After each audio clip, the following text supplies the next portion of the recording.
Welcome to the New Warehouse Podcast, the podcast for those that are curious about what's possible inside their four walls. Before we get into this episode, let's hear a word from our sponsors that make this all possible. In my operations years, it seemed like we were always trying to find more space or we needed a quick storage solution for a special project. That's why when I discovered Palletite and their Palletite Picks solution, I was excited. Made from ultra-strong, engineered honeycomb structured board, these corrugated shelving units can support up to 1,100 pounds. They're definitely stronger than they look, and they come to you flat packed for easy installation in minutes. I've built them and utilized them myself. They provide customizable configurations with up to 400 pick faces. If you need storage quick or you need to maximize space utilization, you need Palletite.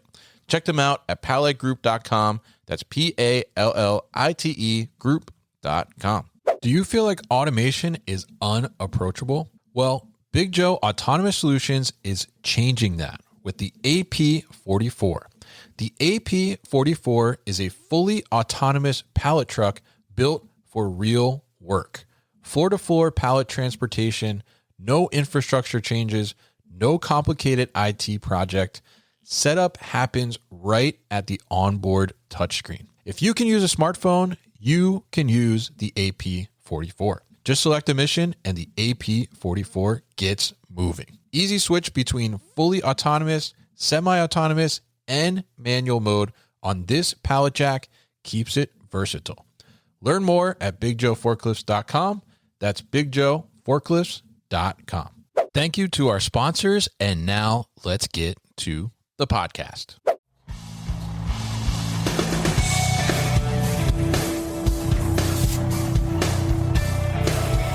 The New Warehouse Podcast, hosted by Kevin Lawton, is your source for insights and ideas from the distribution, transportation, and logistics industry. A new episode every Monday morning brings you the latest from industry experts and thought leaders. And now, here's Kevin.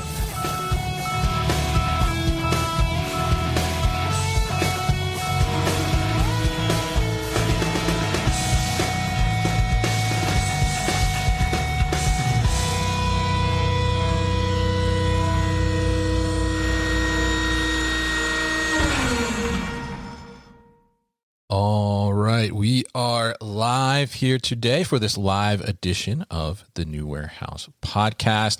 Happy to be kicking this off and talking to this kind of stacked panel we have today, focused on the 3PL space. If you are joining us, whether it is the beginning of the afternoon for you, like it is myself, or it is the morning, like it is for Elon joining us here from LA, new LA resident, we'll say, yeah. Definitely. We welcome you in and tell us where you're joining from. This is the New Warehouse Podcast. We are doing this live, so we appreciate any comments, questions that you have today, but would love to hear from you, whether you're tuning in on LinkedIn, YouTube, X, or Instagram, where we are streaming live at the moment. So today we're going to be talking a little bit about e-com fulfillment when it comes to 3PL. So if you are tuning in, let us know if you're a 3PL. Are you currently doing e-com fulfillment? Are you thinking about doing e-com fulfillment? This conversation is stemming from IWA Fulfillment Forum last year, actually, where there was a ton of conversation about 3PLs that were focused on B2B, pallet in, pallet out, had been around for quite some time, but understood that I think I need to get into e-commerce fulfillment, D2C fulfillment, and how do I do that? So this conversation today is going to be focused on three of the probably most important aspects when it comes to that. The first being, how do I even get D2C e-commerce clients in the first place? The second being, how do I scale my operations or change my operations if I need to when it comes to e-commerce fulfillment? And the third, maybe the most important overall, is how do I make some money? Or how do I make sure I'm making some money, some profit, and make sure we have our margins protected there? So if you're tuning in, please let us know in the comments where you're joining us from. Are you a 3PL? Are you doing e-commerce fulfillment now? And if you have questions throughout the conversation today, feel free to drop those in the comments as well. We'd be happy to answer that. We have a lot of expertise on the panel today. We have Vikrant Neb, who is of Leanify, which is a WMS, and Elon Partuk, who of Octup as well, which is helping to protect those margins and getting that data together to be able to do that. And we'll talk a little bit about that.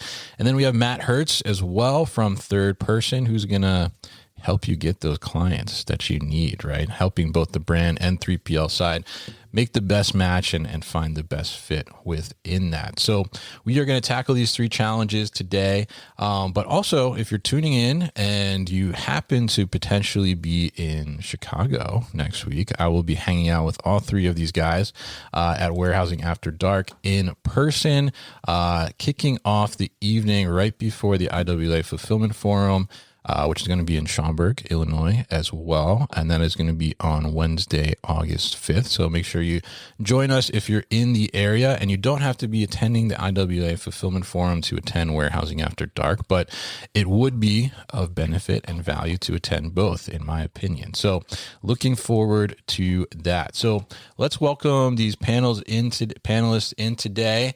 Elon, Matt, Vic, how are you guys doing today? Doing wonderful. Can't complain. Yeah, I know. Yeah. Matt was having some challenges this morning, but I think he's getting it together now, right? Exactly. Physical challenges, but here I am with a smile.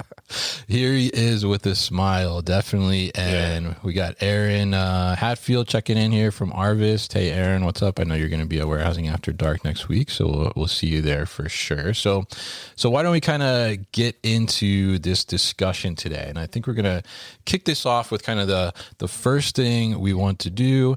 The first thing we want to do when we look at this is, how do we obtain these clients, right? How do we bring clients in? How do we even make sure that we're going after the right clients? So we're going to kick this off with Matt here in this discussion, because this is kind of what he does. This is his job on a daily basis with Third Person. So Matt, why don't you kind of kick us off here? Because the other day, we had a little clip from you. We're talking about, because you're going to be the keynote speaker at the IWA Fulfillment Forum, right? So we had a little clip from you telling people, if they're not doing D2C fulfillment as a 3PL now, that they should start like yesterday, basically, right? So kick us off. Tell us a little bit about why is this such a critical service offering for 3PLs to be offering in this current environment? Yeah. Thanks for reminding me that I'm the keynote speaker next week. I better finalize that presentation. You better polish that. Yeah. Yeah, exactly. I'm almost there. I promise, IWLA team. But yeah, Kevin, I did mention a week or two ago when we had that little brief that I said that, something along the lines of if a 3PL does not offer direct-to-consumer fulfillment, what the heck are you doing? Right? I said it maybe in slightly more collegial terms or cordial terms, but I said that only somewhat tongue-in-cheek, right? It's the truth, in my opinion. There are very, very few brands. I don't have the data or the statistic, but I would gather that there are very few brands. Anything that look at what you're wearing today, or look what's on your desk. There's very little. I bet there's few brands that do not have an online presence, right? Do not have an e-commerce presence, and that sounds so obvious to say in the year 2026. But in the 3PL world, given how fragmented it is, right here in the United States, just here in the U.S. I believe there are well over 10,000 3PLs. I was actually having breakfast with some friends at Shopify a few weeks ago, and they said, wait, we actually think there's over 20,000 3PLs in the U.S. So 10,000, 20,000, directionally, there's a lot, right? And there are still a lot of them, and we might meet some of them next week at IWLA who do not offer direct-to-consumer fulfillment or e-commerce fulfillment. And I'm sitting here being like, why? I'm not going to get mad at what happened in the past, but let's change that today, right? Let's change that tomorrow. Let's change that on Monday when you go back to the office. And the reason, there's a number of reasons, but in the interest of time here, I'll give you a couple of them. it's the stickiest service you can offer. So selfishly, from a 3PL's perspective, right? Like once you're wired into their order cart, usually Shopify, but there are certainly others in the market, and you're integrated with their OMS and their ERP and their other 3-letter acronym logistics tools. Switching out is really painful for the brand, right? Switching costs are huge. There's significant barriers to exit, right? I always use the analogy. It's like moving a warehouse from a brand's perspective is like moving that 5-bedroom home that you've been living in for 25 years, right? Like it's messy, it's expensive, you're going to lose things. It's destabilizing. It can ruin a relationship, right? You don't want to do that too often. So it's a really great thing to be able to service direct to consumer. So you have that sort of defensibility, if you will. And the other thing is, in my experience, and maybe it's somewhat self-selective, but in the brands that I work with, which are typically emerging and high growth brands rooted in D2C shipping or D2C sales, 3PLs can often think of this as like a wedge into the broader business, right? Just like there are very few brands that do not have an online presence, there are also an increasing number of brands who are multi-channel, right? Who are not just solo channel, and I guess that's omni-channel, single channel. They're not just Shopify; they're Shopify plus Amazon, and maybe a few different solutions within Amazon, FBA, SFP, among others. But they're also Shopify plus Target or Walmart and Costco and TikTok and QVC and Sprouts and Whole Foods, right? They're truly multi-channel. So if you win that D2C business, you can expand into some of these other verticals, these retail and wholesale verticals that are also very lucrative. Whereas if you do not offer that D2C fulfillment, and you want to get that retail or wholesale, you're really good at doing Target fulfillment, you're really great at doing Walmart fulfillment, it's going to be much more challenging for you from a sales perspective as a 3PL to win that brand if you're not able to offer everything under one roof or within your facility system. Yeah, and great thoughts there. I mean, I think it's really interesting too, because I see kind of the same as I've seen. There's I guess 3PLs on two sides, right? And I guess maybe Matt, you get some maybe more perspective here, but like there's 3PLs that started and they just solely kind of focused on e-commerce and D2C. A lot of them kind of popped up around that pandemic time in a sense, right? And then there's 3PLs that only had done, pallet in, pallet out, very B2B kind of focused stuff. And now obviously there's 3PLs that do everything as well. But what I've seen kind of interesting is the shift from the e-commerce to these brands that kind of were digitally native, right? And now they're getting into brick and mortar, they're getting into retail. And now, these 3PLs need to increase their capabilities and be able to do that, which I think is really interesting there. So now, we decide, okay, we're a 3PL. We want to offer D2C fulfillment because Matt's telling me, like, if I'm not doing this, I'm crazy, right? So I want to have these different service offerings. So now when I make that kind of step and I want to evolve in that way, right?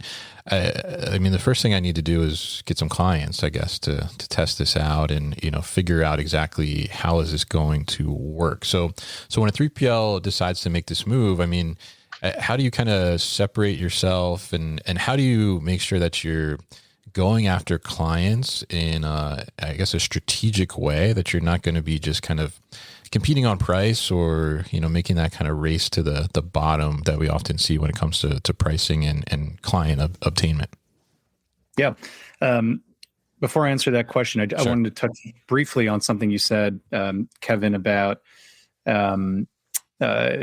just kind of the age of 3PLs and some of them are more kind of legacy.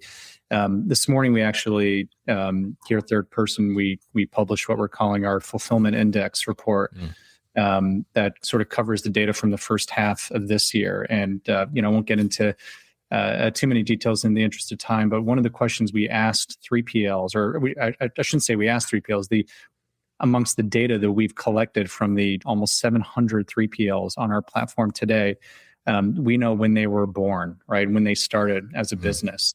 And I was just pulling up the report as you were talking.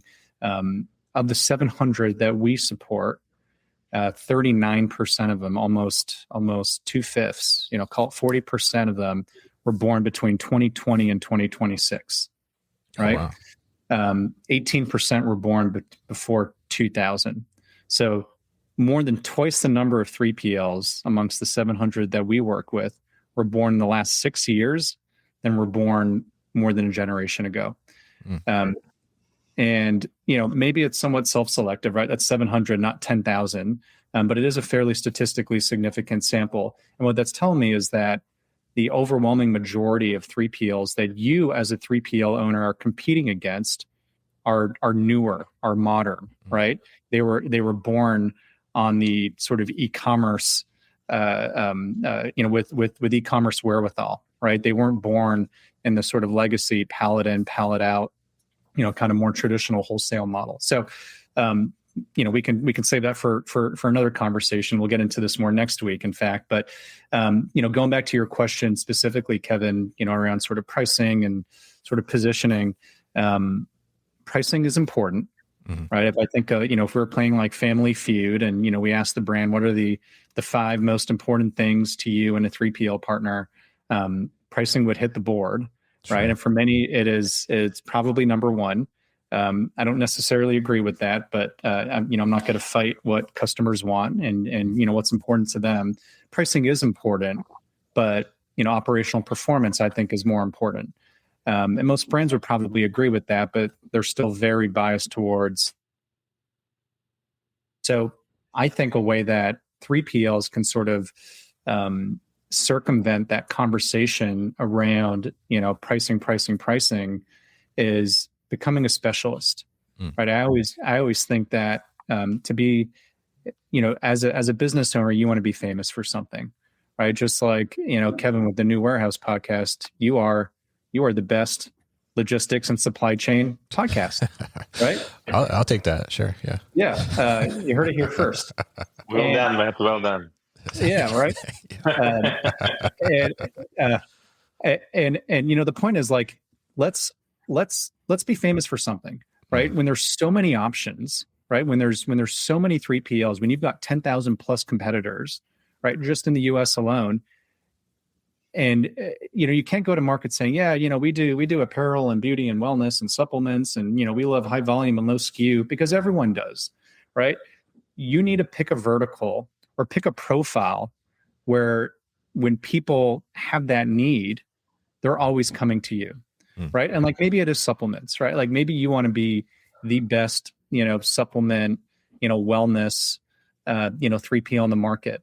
But that means don't start saying yes to things that are outside of that category, right? Or outside of that niche. Like, don't start taking on, that 20,000 a month, 10 SKU lingerie company just because it's good volume, because now you're doing, you're competing with other people too. Just focus on that and really define your ICP, I think, is the point here, right? Like ICP, it's not who you can serve. It's actually who you can serve profitably and repeatedly. And the 3PLs that I see have the most success are those that are just so, narrow and focused on what they want to be best at. And, whereas everybody else, just a distraction, it's just a distraction so that they can chase additional revenue. Interesting. Yeah. Vic, you want to say something? Yeah, no, I was just maybe curious here a little bit, Matt, and also maybe to clarify for people. But so when we talk about B2B 3PL going into fulfillment, but also keeping in mind that there are 3PLs who are serving industries who don't technically go into parallel like retail and e-commerce, people who are doing just in time for automotive, etc. Right? And even ones who are doing, and what I'm interested to maybe get your idea around that is your experience in working with all these 3PL is that, yes, they should, but what are some of the, let's say, you say let's start Monday, for example. So what's the kind of starting point? And I guess typically how much time it would take someone from, someone to try and convert from being more pallet in, pallet out to actually doing real fulfillment, like a couple thousand orders a day? Yeah, it's difficult, right? I mean, as you know, Vic, running a warehouse is not like running a software company. And not to say I would rather run a warehouse, honestly. well, yeah, sure. Everything has its pros and cons, right?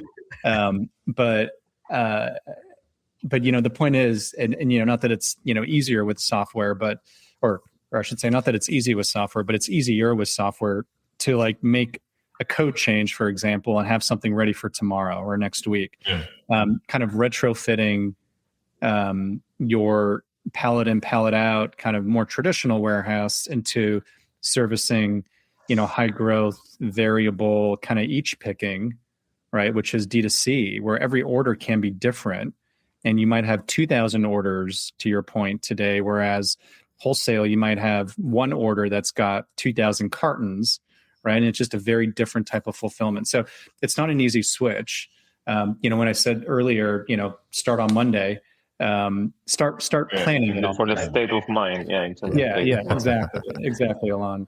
That's why I just wanted to ask that question again, because I don't want people to go, I can start fulfilling Monday. Like, yeah, right. And some people do, and then they fail at it, and then they say, oh, like, we are not good at it, we'll not do it again. Like, I've had some horror stories.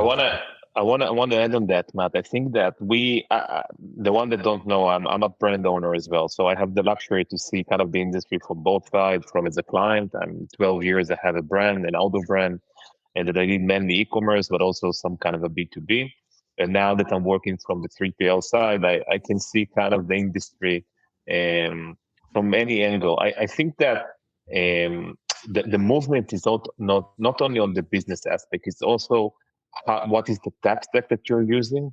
Some of the WMS in the market, it's hard to move between pure B2B to D2C or a combination. And also the way that you're managing your, we'll call it like back ops operations, your billing, your communication with the client, etc. So it's both the state of mind, right? Moving away from, inventory that is in pallets, as you mentioned, pallet in, pallet out, or a case pack, to how I build my operation now to support the multiple channels. And this is, I think, not less important than the state of mind. Okay, now I want to start to touch a kind of pick and pack of specific unit and different operations. Mm. Yeah. I think good points all around, and we'll talk a little bit about the operations side in a little bit with Vic specifically here. But I think too, I mean, obviously saying like, okay, well, I see my competitors are doing, e-commerce, right? They're doing D2C fulfillment. They're doing fulfillment for all these different marketplaces, like you talked about earlier, Matt. And it's like, okay, well, I need to get into this and get into the mindset, as you guys were talking about there. But how do you make sure, going after those, first couple of clients? I mean, even the first one, Matt, I mean, like, how do you make sure like you're, because it may be like excitement, like, oh, somebody wants to do this new service with me, right? I'm ready to go, right? I've gotten in that mindset, like I'm just waiting on somebody to give me orders to ship, basically, and the inventory to do it. So how do you make sure that, the first client, the first couple clients, like you kind of set yourself up for success and the clients are the right fit for you? I mean, you talked a little bit about defining the ICP, but like, an e-commerce client is a lot more high touch, maybe sometimes with a little more higher expectations than if you're just moving pallet quantities around, right? I mean, what are some of the maybe red flags or things to look out for that may be like, maybe this is not the first client we want to take on or a client we want to take on ever, right? I mean, how do you identify some of those things? Yeah, I think, there's probably kind of two cohorts, right? There's the 3PL that wants to transition from kind of their traditional business into e-commerce. And then there's the new 3PL starting tomorrow that's like, which sales channel should we support? I'll probably talk more about the former, the warehouse that wants to kind of transition into, more D2C fulfillment, because that's probably more relevant to the audience.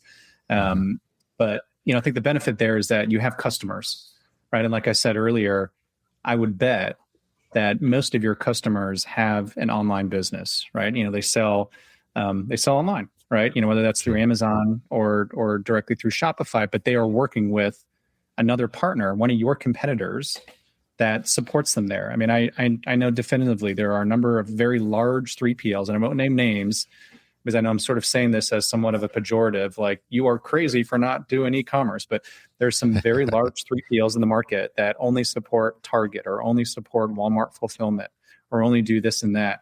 And all your customers are working with other multi-channel 3PLs and more kind of full service 3PLs to support it. So talk to those customers, talk to your customers who you've been working with for years and years and years, and use that as sort of like a litmus test, and use those customers as your first customers into branching into this new potential line of business.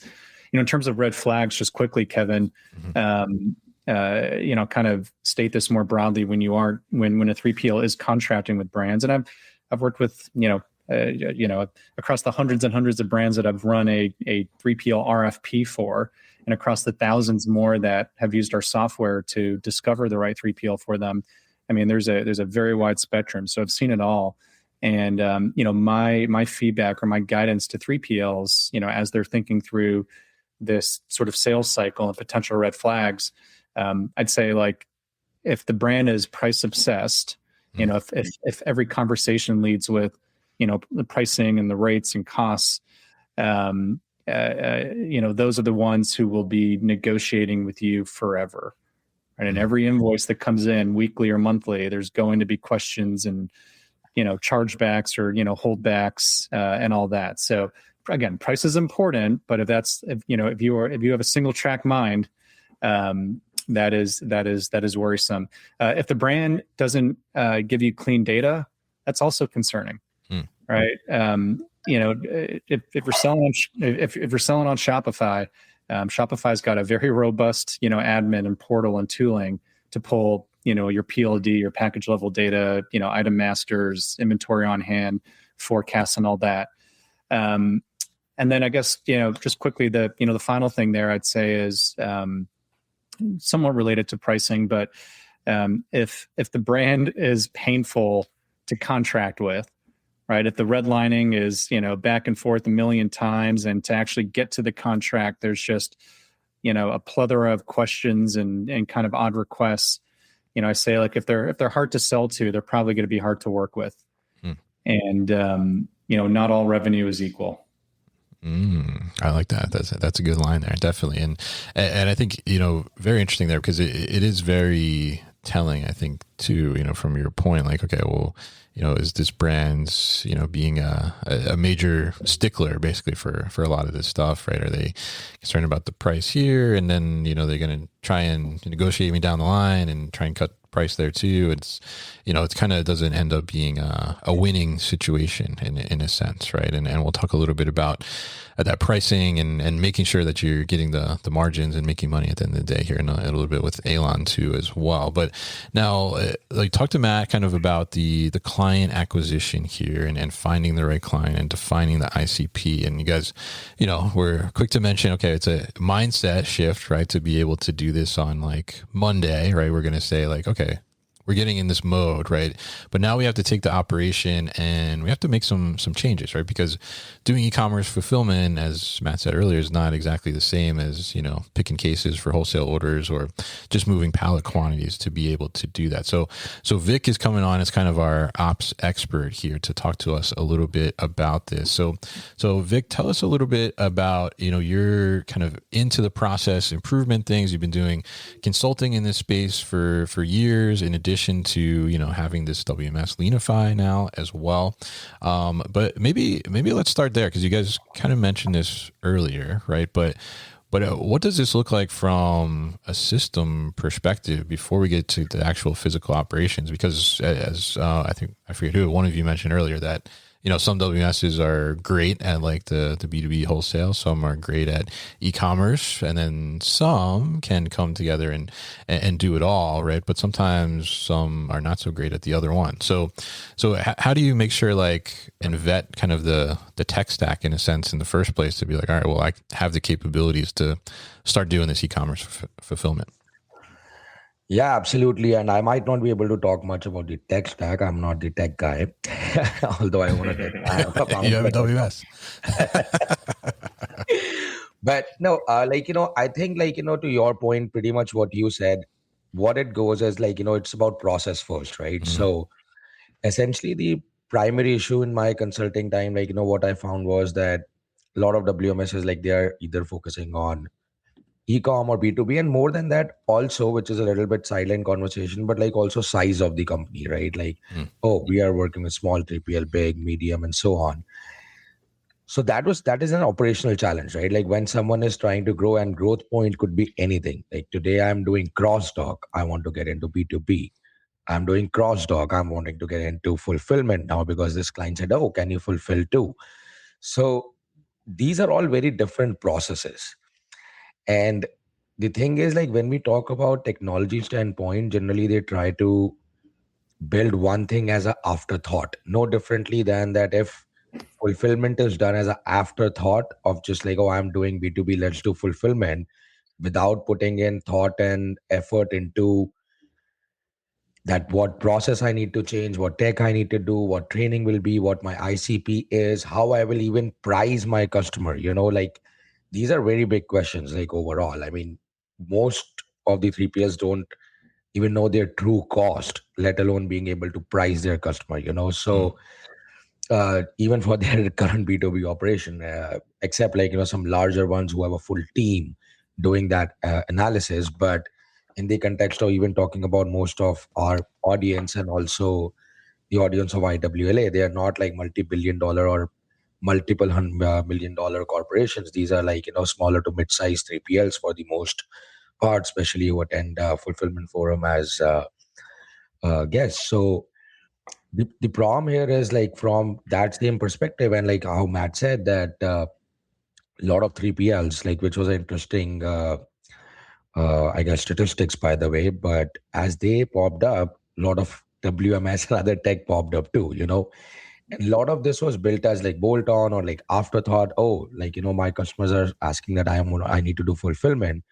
Let me add this fulfillment option. Let me just do connections, or let me connect with someone who has all these Shopify connections and just do that, because it is not just about getting the order data and etc. from Shopify or multiple order sources. It's way beyond that how your flow works. Are you doing wave picking, batch picking, pick to tote? Are you doing a conveyor setup to do sorting? I mean, there's endless amount of operations, because at every stage point of fulfillment, and this is what I'm talking next week at IWLA a little bit about as well, which reminds me, I don't think I've booked my tickets yet.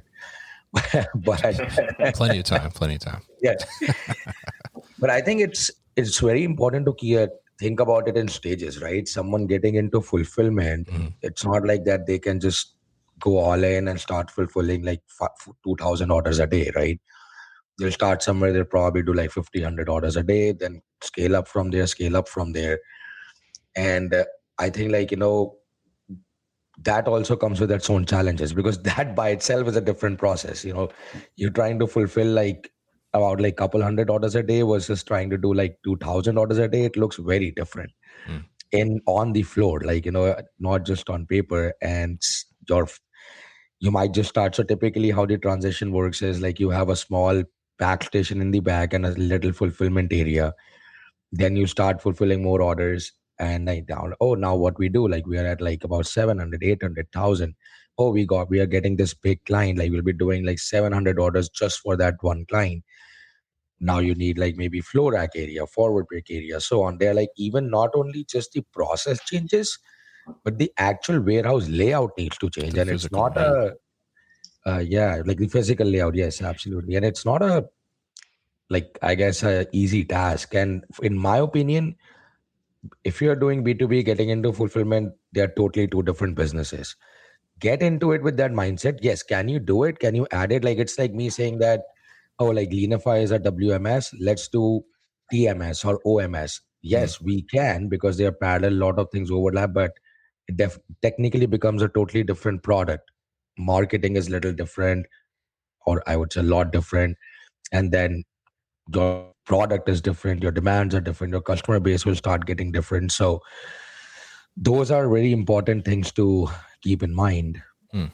Yeah. So maybe tell us, because you're talking about some of the physical aspect there too, and obviously picking individual items and eaches, right, when you're doing this e-commerce fulfillment, only from not only from the pick side, but then also from like a replenishment side, from a packing side is much different, right, than picking pallet quantities or case level or building pallets to go out to wholesale, right? So maybe tell us, for people like, if they're just getting kind of started in this e-commerce fulfillment, I mean, what is like the bare minimum in a sense, like without having to go full on investment in changing operations all the way? Like, how do I kind of create a lean setup in a sense physically that I can, handle a decent amount of e-commerce volume until I can kind of prove this out and get the clients and get the volume to start to grow it more and then invest more into the operation? Like, what are some of the things you need from like a physical on the floor aspect?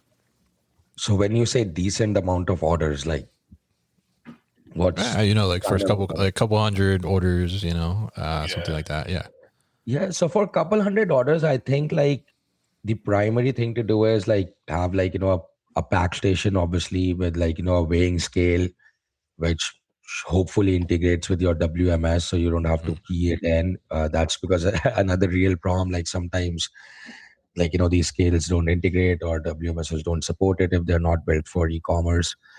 And just have a little bit different process. Try to maybe set up certain areas where you're picking like if you're doing couple hundred orders, maybe like 4 clients, 50 orders each. So having sort of a certain, not exactly a forward pick area, or but maybe like you're keeping their SKUs, trying to in a certain block of your warehouse, like in a racking area, so that it's not like that you're picking all over and like every pallet now has an open box, because like for doing couple hundred orders, you really don't need forward pick. And like again, like it also depends. I don't want to generalize this, but if you're doing couple hundred orders for one customer, 7-8 SKUs, which are like smaller products, like energy bars or something, it makes sense to have a forward pick area, for example, and which could be very simple, like just a big cart type of system with like 7-8 boxes with all these SKUs there, and you just pick from there. So the answer to that really depends that what your first customer is, or which goes back to what Matthew said. Maybe you define your ICP first, that okay, I'm going to go after like energy bar companies, or like things which are XYZ and size. I personally think it more from the perspective of the size and attributes of the item rather than industry. Like, does it have expiry, does it have batch number, or is it like not expiry and batch controlled? What kind of percentage of returns I'll be getting depending on the industry. If it is clothing, a lot of returns. If it's food, maybe not that much.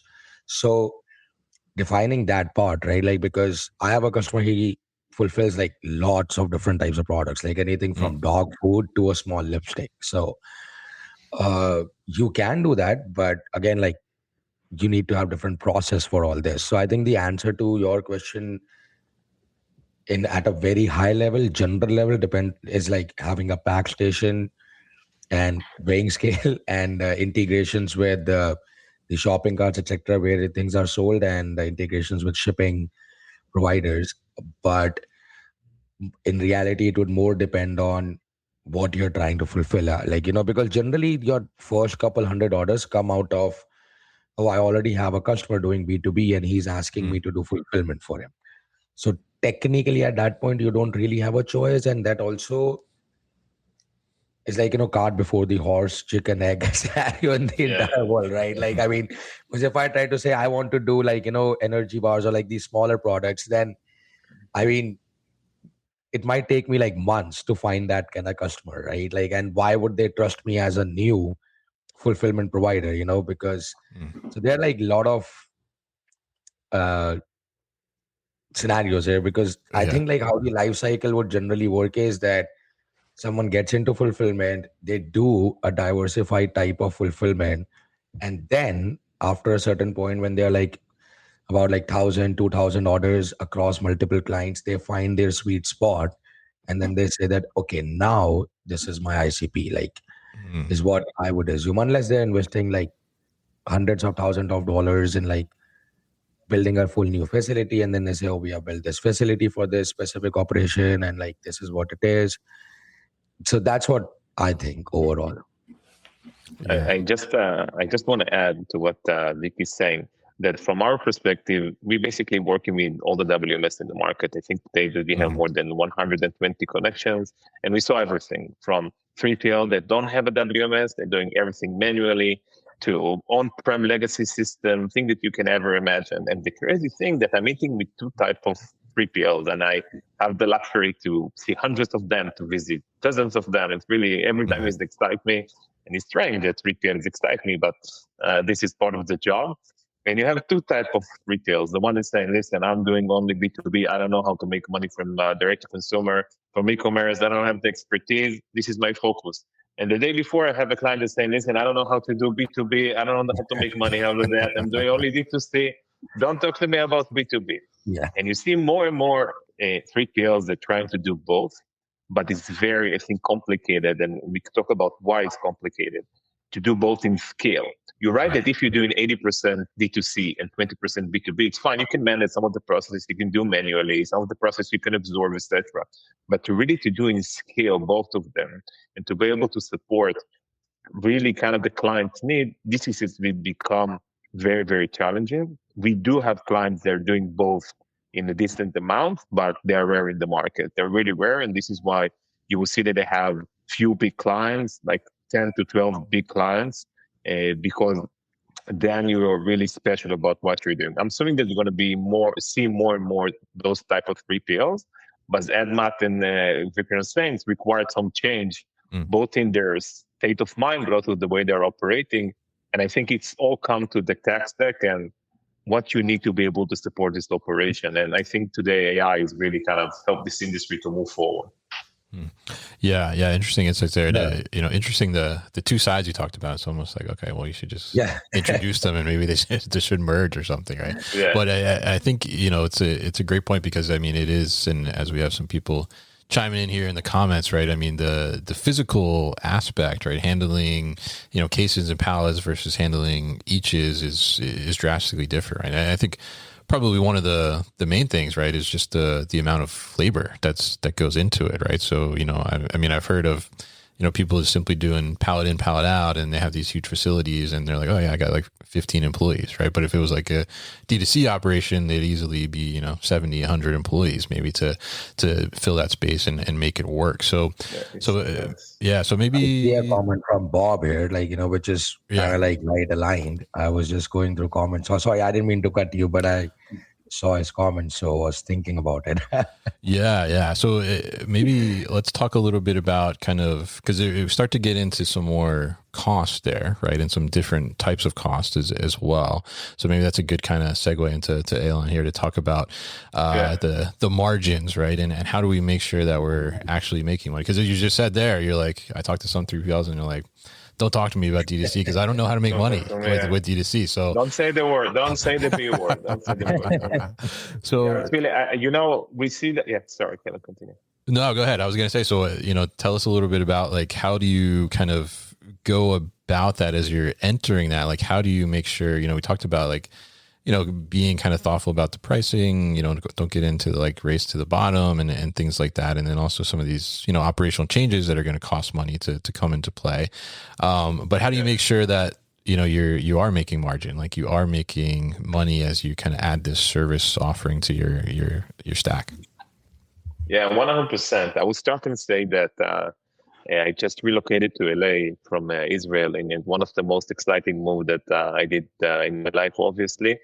But the beauty about this movement that I'm much closer to the clients and to the industry. So sure. In the last 3 weeks, I met with endless partner 3PL, visiting hours, sitting with them, listening to their pains. And wow, it's blown my mind. I know a lot of stuff, but I didn't know what I don't know. So I think that when you look on the industry, and again, I think us as a Lockbat, we call ourselves a FinOps company. How basically helping 3PL to improve the margin, to be more profitable. We have the luxury to look in the industry as a whole. We are working with large 3PLs that are doing only B2B, medium, they're doing mainly D2C with any kind of flavors that you can imagine. So we not only kind of map the industry, we see a lot of different use cases and a lot of different flavors of color of 3PLs. And then you also have the ability to understand the complexity of the technology side, like what is the different limitation. There is one of the big misconceptions in the industry that it's all live on the WMS, but in the fact it's completely not. A lot of activity live outside of the WMS. A lot of things are still being done manually. I saw small 3PLs that even not working with WMS, printing the page every morning and doing everything manually. Sure. And we have clients that have 5 different WMS because they're doing 3PL, 4PL, they're working with other providers. It's really, really outstanding. So I think today specifically, when you look on the operation, it's all start with the data, okay? You need to make sure that you're collecting the data and all what we call it the billable event, right? All of the event that you're providing your clients, how you can consolidate all this data to one unified mode. If it's value-added services, a special project that we know one of the biggest challenges in the industry, how you're making sure you're pay for the laborers, and we discussed that is very heavy labor industry, right?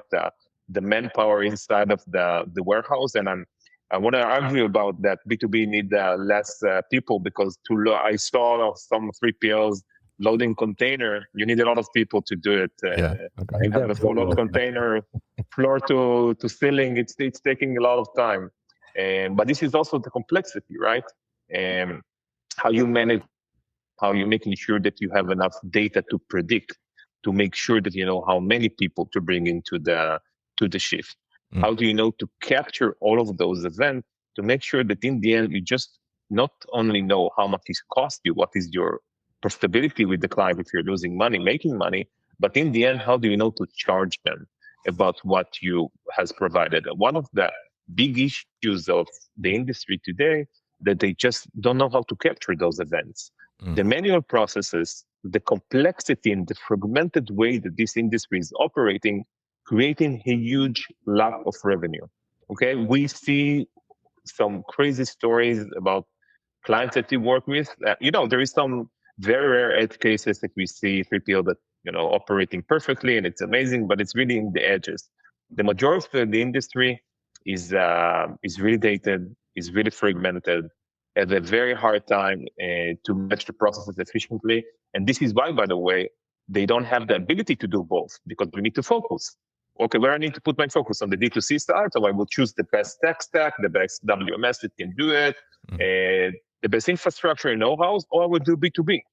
And when you start to combine the two, this is where it starts to become super challenging. We're not going to say any names, but I know about the WMS that's saying to clients, if you're doing B2B, don't work with me. I don't know how to do it. I'm not good in that. And other way around. There are some WMS in the market that's very specialized in B2B. And B2B, by the way, it's a different story. And we can talk about it, about challenges about routing. And it's a completely complicated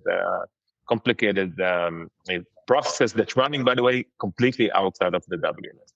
So first, I think that today, when we're talking about profitability and efficiency, as a 3PL, you need to make sure that you are capturing all of those events. If it's the human hours that you're allocating to a client, don't absorb them. A lot of 3PL are saying, yeah, but it's only a mixed box. You assort that, you want to charge a client. Or yeah, you ask us to do a favor. This is the most revenue killer that you can ever do to yourself, because you need to make sure that you capture them. Okay, you saw it in the line in the end of the month, you decide if you charge your client or not, but not ignore that. Don't put it to the side like it's a minor thing, because in the end, it's a big part of your expenses and a big part of your revenue that you need to charge your client. Second, you need to make sure that all of the kind of operational thing that you do with the client being captured in the system, and you know how to analyze them. So the ability to work in an organized way, that first I know what is the cost for me per client, what is the services that I have provided. Second, to make sure that I capture all of those billable events, and in the end of the period, it's going to be daily, weekly, monthly, whatever. I have the ability to get the full picture. This is what will really make the difference for 3PLs today, and it's challenging. I can tell you that it's challenging. It's not easy because of the way that the industry is operating. I think that I want to say 99.9% of the 3PL that I working with or saw are still working with manual processes, Excel files. I was sitting in a meeting in a 3PL, and by the way, this is what one of the most craziest story that I ever saw. I'm coming from technology background. I have a startup company, and the guy sitting in the office, and he told me, "Yeah, we don't have any issues." You sure? Wow, it's really impressive. No, all of our operation is optimized, and we don't have any challenges. I said, wow, can you show me around? I want to learn. I want to see how you're operating. We go into the warehouse. He showed me this is the pick and pack station. This is the return station, etc. We gone, very impressive, clean warehouse. And then I see a neglected corner in the side of the warehouse, and I see people come and go. I tell them, what is this area over there? No, this is where we're doing the special project. I told them, okay, can we see? And what I see a group of people doing projects. It's like was that sorting boxes and doing logo to a shirt, etc. And when they finish the work, they put it on a sticky note. I work 3 hours in this specific client, and put it on the desk of the supervisor. So the supervisor have a desk with many sticky notes on that each one of the people put into the desk. And in the end of the day, he come and he put it into the Excel file. No one can tell me that they're not losing money there. Come on, this is you need to be blind to be able to ignore these processes. And the 3PL said, okay, this is not my main operation, right? This is value-added services. This is fine, but this is the main majority of when you're starting to lose money. Those edges of the business, and it was just crazy. Yeah. And I would like to add on to what Alan is saying. And I was thinking about this while he mentioned about profitability and losing money. And so this was before I founded Leanify, and that is one of the reasons I founded Leanify too. One of my clients that time, almost like a big warehouse, not a small operation, around 1 million square feet operation in one building. And when I audited all their records and everything with whatever data I could get, they were losing $90,000, not in revenue, in profit every month. Oh, wow. And I was like, oh, and there are multiple reasons. One of the ones which Alan mentioned, either they're putting it on sticky notes or doing it on paper, just creating a ledger, and at the end someone enters, but also even on storage, etc. There were so many mismatches and all that. And I actually stumbled upon a video on YouTube, which technically I created before Leanify started. And it was funny, this was even before Leanify became a company or anything. It was just an idea, and I was kind of vetting it. And it said that, okay, it's still there. And it says you have 20 customers and 16 customers are profitable and 4 are creating loss for you, 100,000 each. To increase your profit, all you have to do is fire those customers, And funny thing is, I see that Bob is listening, and I was going to text this to Bob too. The animated character I use in there is called Bob as well. That's before I knew Bob Bryant. Sure, yeah. And I think that's an interesting point, Vic, because I've heard this multiple times from 3PLs where, they're blinded. They're almost blinded by the volume in a sense, right? Where it's oh wow, this client has so much volume. This is a great client, right? And then, you really start to uncover are we actually making money on this client? It's oh, we're not, right? So why? I mean, Elon, why does that happen? How does that happen? I think that you just touched in one of the most big misconception in the industry. The largest client, the best that you can get. 100%, this is not always the case. Okay, sometimes you get a very healthy client, you're doing high volume that are good clients. Some of the time you have, the volume is definitely not represent the healthiness of the business. I think that and again, I'm saying that I also see this from the brand side, and brands that don't understand that to work with a 3PL as a relationship is not only, as you say, pure pricing, pure chase to the bottom, and other way around, by the way. The 3PL need to understand that it is a partnership. We are in the logistic. Life happens, shit happens. We are not living in a pharmacy. We can talk for hours about stories that I have when I had a brand with stolen inventory to wet inventory that arrived that we need to put like cables inside of the warehouse and hang all the coats for them to dry. It's no, it's Is really that for real? I mean, like that's for real. So one day they called me from the warehouse and they told me, Alon, do you have a minute? Are you sitting down? Yeah, we just received 2 completely wet pallets and we don't know what to do. I told them, listen, do you have a rope? Yeah, start to hang the rope and hang the jacket. I'm sending from someone from Israel now. After 12 hours, he arrived, and you know what we'd be able to say we saved. But if I didn't have a partner and the part just put them aside, I don't touch them. It's a messed up inventory. I probably lose a lot of money than I lose there. And this is, by the way, the reason that I've been approached dozens of times by 3PLs. I will sponsor your movement of the inventory, give you less cost, etc. I even thought to move them because the partnership was so strong. They know my operation, and I know they have a partner on the other side. So the cost wasn't the main kind of a decision making for me. So I want to say again, coming back to the point that in the end, when you talk about clients, the indication for you to understand if it's a good client or not depends on your strategy. I know many 3PLs are saying this, and I will take the small one, I will grow with them, I create the relationship. I'm not looking only for the big 3PL, and this is how I grow my business. There is an indication to that. Some of them, will not survive the journey because we know the nature of brand. Some of them will grow with you, and some of them, your path will be split because you will not be able to maintain. Others are other way around. We want the healthiest brand. We want the one that can pay. We want the one that are really, I even heard about 3PLs that doing due diligence for the brands. It's really kind of going on their books, see that they can pay, see that that is really healthy business. And this is different approach, right? Because you're very selective about your brands. You don't have a lot, and then you focus. But what I think the indication to see if it's like a good client or not is look in their data, right? See if they can predict good what they're doing, because you don't want to find yourself tomorrow when they predict 10,000, you get 100,000 or other way around, and you need to manage your labor and your operation. Second, that they can pay on time, that they don't have the big financial issues. The 3PLs today become the brand bank. It's crazy, right? You're working with the 80% gross margin industry, and you're at 2 to 3%. You need to finance them.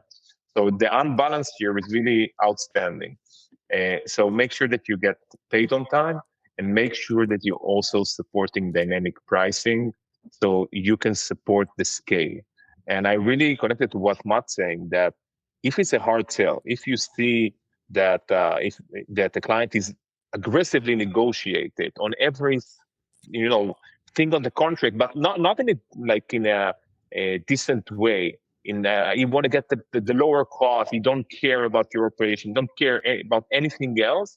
If it looks like a duck, if it sounds like a duck, it's probably a duck. Don't expect to get anything else in the end. It's probably a client that will come to you and say, no, you're not going to charge me about value-added services. I don't care. It's not in the contract.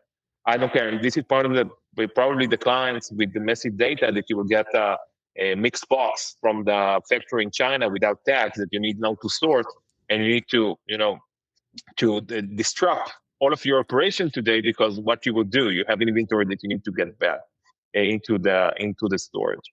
So on one side, choose your strategy, right? What is the strategy for you as a 3PL? Each one have his own strategy, and you need to go with your strategy and make sure that you can scale. Other way around, do the due diligence on your clients. Don't take anything for granted.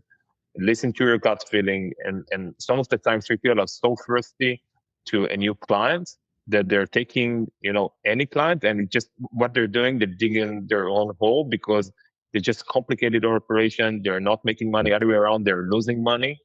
And it's just not worth it. So I think that the misconception of high volume equal to high profitability is it might be in some cases, but it's definitely not in all cases, because we see the behind the scene, right? In Octap, we know everything about the 3PLs, and we know everything about their profit margin, about their profitability, and how much they're charging the client. And we all see it across the industry, right? So we have so many clients, hundreds of them. They work in so many different ways that we can make sure that we kind of creating models that map the industry in a sense. So we can come to a 3PL and say, there's another 3PL charging on those services. Maybe you can also do that, etc. But it also allows us to see those cases that you have, 3PLs that have very large clients that are taking, 30, 40% of their operation. But in the end, when you're coming to the end of the month, they're doing the most of the money from the mid-tier clients that are responsible on 20% of their operations. So what is the right thing to do, right? Do I need to let go of this client and to get more mid-sized client to get more revenue? Not all the time the shiny object. Yeah. This is what's good for your business. Yeah, very, very interesting there. And I'm curious, Matt, your thoughts on that, because you're kind of seeing this on a daily basis. I mean, do you see 3PLs kind of being like, it's good volume, but like it's not going to work out from a cost perspective or profitability perspective in that sense? Like, what do you see on your end? Yeah, I mean, I generally agree with what Alon said with respect to there's a perception among 3PLs that there's like a perfect correlation between order volume and profitability, or what's good for me in a business, right? Like the more, it's sort of like chasing the top line, right? Chasing revenue. And like, truth be told is that, certainly mid-market and larger 3PLs have sales teams, and sales folks are commissioned to bring in revenue, right? I've met very, very few sales people at 3PLs who are commissioned to bring in a certain margin on that revenue, right? They're commissioned on the top line. So it's like that famous Charlie Munger quote, tell me what show me the incentives and I'll show you the outcome. Right? If the incentive is to drive revenue, then sure, I'm going to bring in revenue of all shapes and sizes as long as it's revenue. So I certainly agree there. I would say, on that sort of quick anecdote on the sticky notes, Alon, and all that, on the one hand, or, I think Vic was talking about this too. I would argue that the 3PL may not actually be leaving revenue on the table. They might actually be charging the brand more, right? It can go both ways. And we can argue which one happens more often, but like the truth is that it's a surprise, right? It's either that, or, it's an inadvertent, fraud, right? Call it what you want, but like, I think the point is that brands churn over surprises, right? 100%. They're not going to churn. Like show them the data and lack of transparency. This is the most problematic issue in the industry. I remember myself, and sorry to stop you, Matt, because I want to push back on the fact that 3PL are charging more, and I will tell you exactly why I'm saying that. But I'm so connected to what you're saying to the transparency side. I think that in 2026, 3PL that allow themselves to say, I don't want my client to know my metrics. I don't know my client to be exposed to our operation, is doing a big mistake, and you're going to have very hard time to compete with other 3PLs that believe in transparency, specifically on the billing side. If I don't know what I've been charged on, if I don't know why my invoices just got extra shipping charges of 25% just because after 2 weeks, I want to have a very hard time to trust my partner, very hard time to get the level of partnership that I want. But the reason that I want to push back is because we see the data. We saw, I think, I want to say very, very few clients that would overcharge their brands, and in a way that they kind of added some extra charges that they didn't want it to. I want to say the mass majority of the 3PL today losing between 7 to 15% And this is, by the way, also a problem. How I can communicate to my client that his invoice is going to go up in 50% next month. Okay, it's not easy. It's not easy. I need to come to him to do this conversation to say, listen, I'm not going to charge you previously about the mistake. Maybe we're going to do it gradually. It's a challenge. It's a challenge for the 3PLs. But now at least I know. Okay, there is an addition of 7 to 15. The craziest story that I heard is 30% that I was losing in the process. So I think it's a full kind of end to end, right? How I create this transparency, how I'm making sure that I'm charging my client what they need to pay, not more, not less. And if there is any change, how I communicate it in a way that creating the trust with my clients. Yeah, and when Alan said transparency, right at that moment, I was saying transparency too, and which kind of goes to what Matt said too. And I think it's a combination of both. There could be certain billing events where 3PL might be charging more, and certain billing events they're charging less. And at the end of the day, what Alan saw, because he works specifically on the costing pricing side, and similar things we have noticed on our side too, because we track those events as well very well. But overall they are losing money, and I would kind of agree with that 7 to 15% number in my experience as well. But the problem is transparency, and that is why brands can think that, I think they're charging more, or there could be certain events where they do bill them wrong, right? Maybe they bill them for wrong picks, or bill them for wrong pallets, whatever it could be, or maybe charge them more for added something from the last month which was supposed to be this month. And that is what the perception gets into the mind of the brands, and then that is the reason they leave, because of that transparency. Because if they have that transparency that, this is the charge, let me click in it, go here, more like a whole interactive thing where they're able to see everything end to end. And okay, this makes sense. And same goes for inventory as well.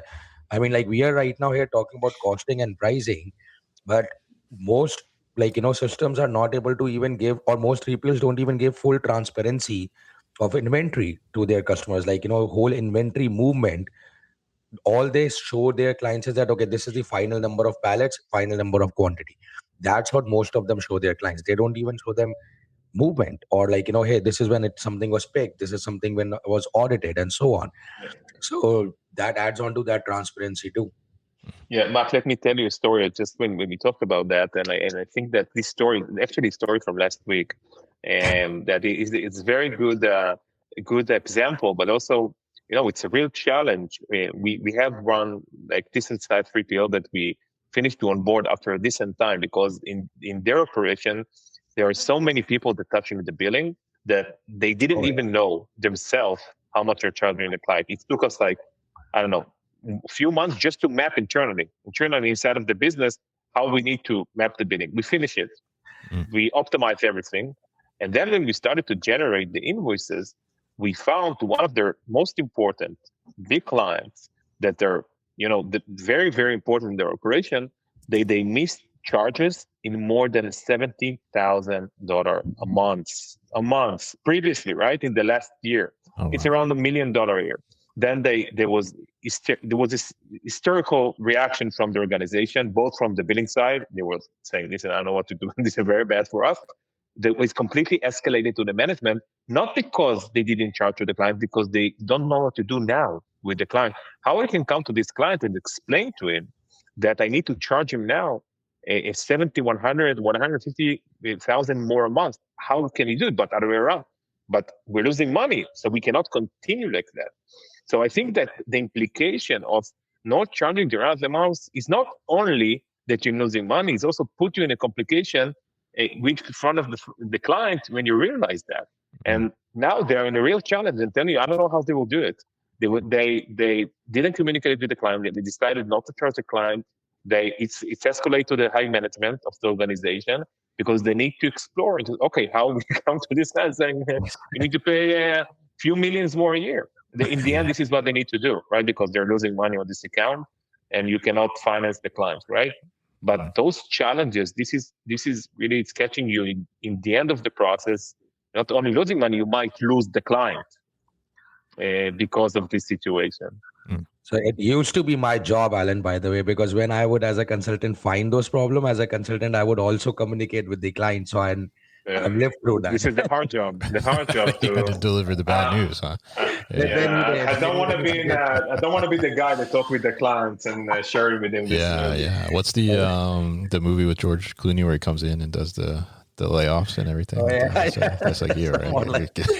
I've done a lot of stuff like that. There are a lot of people who hate. Yeah. All right, cool. So definitely, I mean, transparency, I think, is the overall thing there, right? Whether it's good news or bad news, right? The transparency to the client is going to make a huge difference, right? To be able to do that. So, really appreciate you guys joining us here. I think we could probably talk for another hour. Maybe we need to do a part 2 here, but we are ahead about beyond time at this point, right? And appreciate everybody for tuning in here as well. And as a reminder, all of us will be over at IWA Fulfillment Forum next week guys. in Schaumburg. And Wednesday night we'll be kicking things off with Warehousing After Dark. So thanks to these guys here for sponsoring and supporting that event. So come hang out with us in Schaumburg at the Weber Grill. I got the link in the comments, the Luma link there that you can register and join us with as well. So hope to see everybody out there and at the IWA Fulfillment Forum as well. These guys will be on stage along with me too. I'll be talking there as well. But real quick, let's go around and tell people where they can find out more information from you. Matt, what about Third Person? How do I get more information about that? Sure. You can go to thirdperson.co.co. We were too cheap to buy the .com. And you can find me on LinkedIn. Just look me up personally, and I'm pretty active on social. So yeah, LinkedIn or email me, Matt, MATT at thirdperson.co. All right, awesome. And then Elon, Octo. Yeah, so the same. Go out to octop.com, reach out to me personally on LinkedIn. As Matt, I'm quite active there, and you can get us in any channel. All right, awesome. And Vic, how do we find out more about Leanify? Yeah, for Leanify, just leanify.com. I found the name so that I don't have to go .co.in. I'd still pay $10 for it. And for me, you can find me on LinkedIn, Vikrant Naib. It's pretty easy. Also, vikrantnaib.com. And to that point, if you go to my website, vikrantnaib.com, I'm giving away some copies of my book, which pretty much covers a lot of things we kind of talked about, operations, etc. And actually, talking about fulfillment, there's also a very good white paper on fulfillment over there, which is free to download. We don't even ask for your email or anything. It's just there. So it's not like a lead magnet or anything like that. It's all available on my website, vikrantnaib.com. And there's also one on pricing. So it's a good resource. All right, awesome. And you guys are setting the tone for transparency there, right? Matt being quite honest about the domain. Vic, it's not a lead magnet, right? I love the transparency there. So let's carry that through for sure. So looking forward to seeing you guys next week and everybody else. And appreciate everybody who tuned in, whether you joined us on LinkedIn, YouTube, Instagram, or X. Thank you for joining us.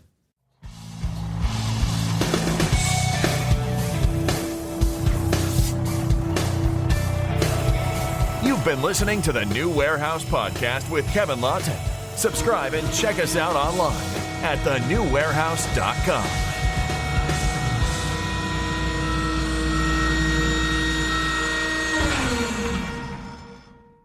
Enjoyed this episode? Make sure you are subscribed to the podcast, and for more content from the New Warehouse, find us on LinkedIn and YouTube. Links to subscribe can be found in the show notes, and for everything The New Warehouse, head to thenewwarehouse.com.